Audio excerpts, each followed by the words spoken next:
Over a period of more than 30 years, the BTK Killer terrorized Wichita, Kansas. His crimes were meticulously planned and carried out, and for decades his victims and the police were left baffled. He named himself BTK, short for bind, torture, kill. And for years it seemed no one could catch him.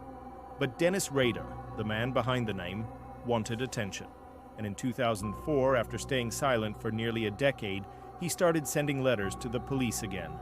In one of the letters, he taunted the police for not being able to catch him, saying, "I'm still out there, living rent-free in your heads." But then he made a crucial mistake. He asked the police a question that would lead to his downfall. "If I send you a floppy disk, can you trace it?"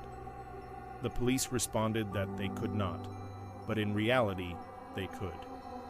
When they received the disk, digital forensics found a deleted file on it, which led to a computer. And you know what? The computer was from a church where Dennis Rader volunteered as a computer technician. The police had actually collected DNA from Dennis's daughter, Kristen, years ago, knowing that she might have inherited some of her father's traits.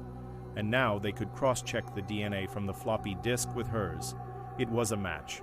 All of this from a man who evaded the police for decades, all because he wanted to play a deadly game with them. In the end, it wasn't a high-speed chase. There was no witness that saw him commit a crime or even a security camera that captured him. It was the digital age that brought an end to BTK. When the news broke, people were shocked. Dennis Rader was a seemingly normal family man who attended church regularly and had friends in high places. He was even on the church's board of directors. But behind that facade, he was a monster.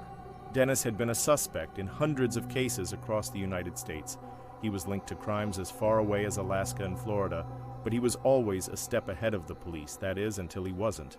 In total, Dennis was charged with 17 murders, but he confessed to many more than that. He was finally caught because he underestimated the police and the power of technology.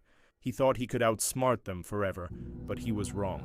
And in the end, it was his own curiosity that led to his downfall. So do you think Dennis Rader got what he deserved? Let me know in the comments below. And if you like true crime stories, stay tuned for more.